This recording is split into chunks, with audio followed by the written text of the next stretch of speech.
Good morning, true crime friends. It makes me so happy to get together with you guys and talk to you every morning. Look, there's so much going on. Hang on. I haven't even started talking and I have talked my throat dry. Although I did make 2 quick videos, members only videos before I did this. So I'm up, I'm wide awake, and I am ready to go. Please like this video, subscribe to the channel if you feel so moved. Look, Murdaugh. We are still talking about Murdaugh. But first of all, let me just back up a little bit. You guys have no degree, no understanding at all to the degree to which this channel is a group effort. Because I woke up this morning, I was like, there is nothing for me to talk about. I do not know what I'm going to say to my true crime friends. It's not a whole lot going on out here in these true crime streets.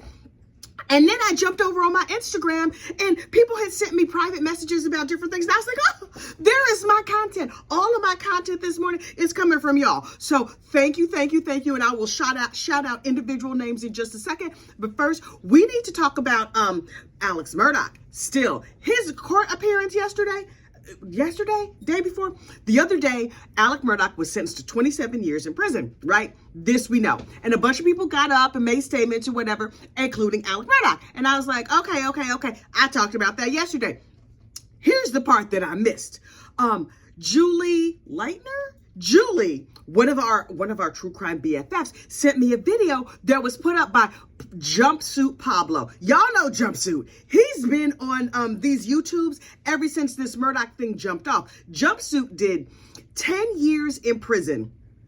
In the same prison that Alex Murdaugh is in, down in SCDC. And he pointed out something that I had not realized. He was like, look, I've been in prison with dudes who were doing the same thing Alex Murdaugh is doing. You know how in court Alex was like doing all this stuff with his mouth and all these weird things? And I was like, what is going on with his mouth? Does he have dry mouth? Is that nerves or whatever? Well, according to Jumpsuit Pablo, allegedly, that's a sign that Mr. Murdaugh is a new meth user. What?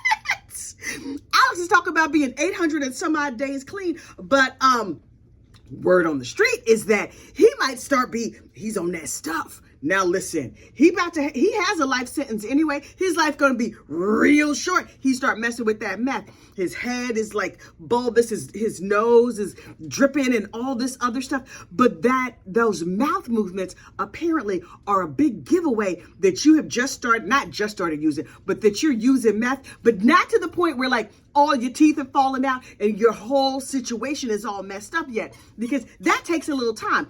Girl, if you don't stop squeaking that toy, these dogs, oh my goodness. But when you first start using meth, apparently you get all tweaky and you're like twitchy and little things make you jump and your mouth starts going crazy. Now look, rewatch Alex's little speech, if you can call that a speech, that he gave in court the other day, and watch all that mouth movement. There are people who are very sensitive to mouth sounds, and I'm not necessarily one of those, but when people make chewing sounds and stuff, it just goes all over me. I cannot take it.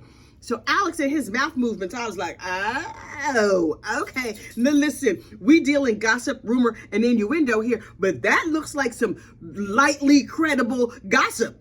I'm just saying. Thank you so much, Julie. Additionally, on the Alex Murdaugh case, Marlene Rodriguez, our resident chicken lady. We got a couple of chicken ladies up in here. But Marlene sent me this video that I was like, she is so right. And she talks about the fact that Blanca's a real hero in this. Now listen, we knew that Blanca was a hero, but here's why Blanca is different. Blanca is a Hispanic lady from Texas, and usually in the news, in the movies, in everything, women who have like the same demographics as Blanca, you see them as the maid, the drug mule, the sex worker, whatever. It's uncommon to see a woman like Blanca portrayed in a positive light in the media. But Blanca got up there and she did herself proud. She was like, look, I'm going to be honest. I'm going to take an honest day's work. She started out as a translator. And when Maggie needed help around the house, yes, Maggie was garbage. Now listen, you're not supposed to speak ill of the dead, but we believe in truth around here.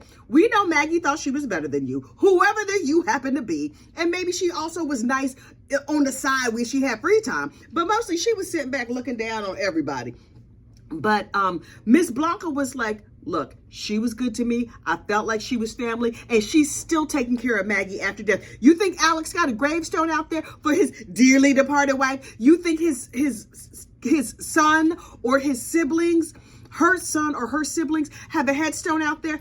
No. When last we checked, Miss Maggie still had a temporary grave marker. Okay, y'all love Maggie so much, y'all not making sure her grave is in good shape? Okay, you know who's over there? Blanca, bringing Bubba to visit. And shout out to Miss Blanca for conducting herself in a beautiful and dignified manner, and for showing the entire world that Hispanic women, particularly Hispanic women from Texas, everybody is not scrambling over the border and just trying to, do the most to clean your house and watch your babies with no integrity or whatever. Miss Blanca, kudos to you. And in other true crime heroes, we need to talk about Dre. Now, I know you're like, who the heck is Dre? Look, I've been following the Shirley Strawberry situation, mostly because there's not a whole lot of other true crime news going on right now that I'm interested in. And so I am deep down the rabbit hole of the Shirley Strawberry phone calls, following phone calls from prison. So look, I know y'all have heard me talk about this, but there's always new people. So bear with me while I back up for just one hot second. Now, Shirley Strawberry is the co-host of the Steve Harvey Morning Show, and that show is wildly popular. It's syndicated all over the place, whatever. Shirley got married. Shirley been single for years, and Shirley has an advice column called The Strawberry Letter. Okay, Miss Shirley. Well, people write, hang on. People write into Steve and Shirley about their romantic quandaries, and then they give out good advice. Shirley gives sensible advice. Steve gives funny advice. Everybody has a chuckle, and then you go on with your day. A couple years ago, Miss Shirley got married. Oh, and she was just like, we are the picture of black love and black marriage. And she's all up in Essence magazine, and they all on the Instagram or whatever. Meanwhile, behind the scenes, her husband was arrested for like bank robbery 20 some odd years ago. He's a con man, and he might be a pimp. I'm like, can you say pimp? Are they still called pimps? Are they called traffickers? Do pimps have like a modern name now, child? I don't know what that modern name would be, but whatever they calling them, I believe, based on my speculation, that Mr. Ernesto, Shirley's husband, is a pimp. And so he been getting arrested basically since the day they got married. But Shirley kept that all hush and quiet. She's like, over here in the privacy of my own home, yes, I will be evicted 1,000,000 times. Yes, I have massive tax debt. Yes, my whole situation is raggedy, but it looks real cute on Instagram, and I got a big giant diamond ring and all this other stuff, right? Only her husband got arrested for being a Pedialyte, diddling the kitties, and doing something nasty with animals. Ew. He not even in South Carolina, and he doing nasty things to animals. I thought that was just a South Carolina thing. Apparently, them folks go every place. Ew. Additionally, he's guilty of theft by deception, theft by taking. And Shirley was like, oh, what you're not going to do is embarrass me out here in public in these streets. And so Ernesto has been locked up in prison for over a year now. Oh, and of course he got a side chick. Oh, you know he got a side chick. Because these kind of dudes always have a side chick. He might have a side chick of 12. I do not know. But he has ways likened unto that of a pimp, including having many little women on the side. So his prison phone calls have been coming out. And now that he knows the prison phone calls are out, he's like, well, that lady I'll be talking to that's not my wife, we just friends. She's helping me with my legal case. Sir, we have ears. We have heard that she is not helping you with your legal case. She was helping you with your nether regions. And she made it clear that off the rip, as soon as y'all met, y'all jumped into the sack. Was she a worker of yours? Were you auditioning her? What else was this situation? Enter Dre, Ernesto's friend. Ernesto's friend is like, look, you heard him on a phone call last night over there in phone calls from prison. Child, I hollered. I was living my best life. Dre was like, Ernesto, I've been your friend for years. And you know I'm going to be your friend no matter what. But you wrong. Brother, you ain't ish. I was like, oh, Dre has said all the things to Mr. Ernesto that all of us was thinking. He was like, you have gone out here. You have embarrassed Shirley. He talking about this woman is your friend. You never mentioned this girl to me. Your friend. No friend is talking about they lady humps and they nether regions or whatever. You talk about the lady's coochie. I was like, oh no, he did not just say coochie up here on the jail phone calls, but yes, he did. He was like, listen, man, you wrong. You garbage and you wrong. You ain't ish. He told him on many, many occasions, you ain't ish right now. I was like, Dre, preach a whole sermon. Dre has entered the chat and Dre was like, Every time I turn on the YouTubes or whatever on Google, here come your name popping up, talking about some terrible thing that you have done. You have embarrassed Shirley. And Dre said what all of us was thinking. I'm Team Shirley. I was like, yes, Dre, you could be Ernesto's friend and still be Team Shirley and let that boy know the truth, the God's honest truth. Because you know, his little side chick, his little heifer, Sonia, over there is just like, I know you innocent. I know you didn't do these things. I know that they blaming all these things on you, but Dre is like, you probably did that mess. Now, look, I'm summarizing now. Dre was like, you probably did that mess. Otherwise, why they keep you locked up so long? Yeah, sometimes innocent people get caught up in the system. But you, sir, you probably did all the things that they said, and you need to get right because all of this is a mess. And Ernesto was like, okay. Maybe you was pimping Shirley. Maybe you pimping Sonia, but you not pimping the whole world, sir. You are not pimping all of us because we see you. And shout out to Dre for just keeping it all the way real, 100%, and not tolerating Ernest and his mess. Don't all of us need a friend like Dre? All of us need a friend who will be like, girl, you out of pocket. Nah. You need to gather yourself together and come correct and get yourself right because what you're doing now is dead wrong. Dead wrong.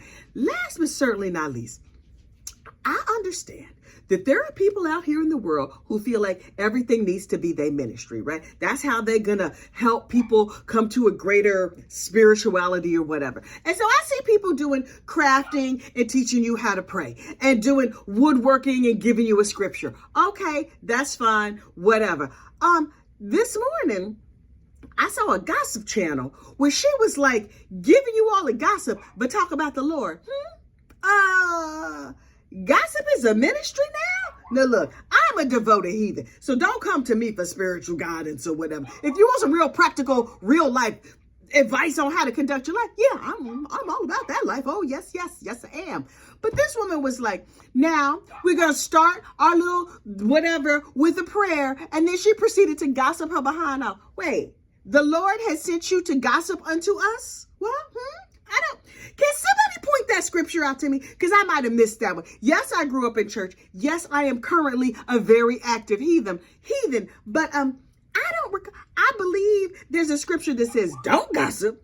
But the gossip to bring people to the Lord, I don't think that's a thing. But what do I know? I'm not up on all the latest Bible readings. Or maybe it's a gossip church. Now, if it's a church of the gossip, then a child, I could be the minister. I could be the deacon. I could be the choir leader. I could be a church mother. But the church of the gossip, I don't know how that works. Last but certainly not least, I have an idea. Tosh, our very dear Gossip Core friend, she's a member over here in the membership spaces, and those are our Gossip Core friends, pointed something out to me that I was like, that is a very good idea. I know a lot of you are from all over the country, but a big chunk of people who watch this audience, who watch this madness that I call a YouTube channel, are from right here in New York City. And so in New York City, it is Christmas time, and they have all these little Christmas markets. The biggest and best of these markets, in my opinion, is in Bryant Park. It's beautiful. There's ice skating, whatever. You can just walk around and shop. I would love to do a members only, just like shop and chat over there in Bryant Park. So if you live in New York City and or you're going to be in New York City during the holiday season, send me a message. Send me like you can mention it down in the comments or shoot me a private message over on Instagram or YouTube and just let me know. Let's pick a time and date to just get together and stroll through Bryant Park and do a little Christmas shopping and have some hot chocolate and all that kind of stuff. I would love to hang out with some of my true crime friends.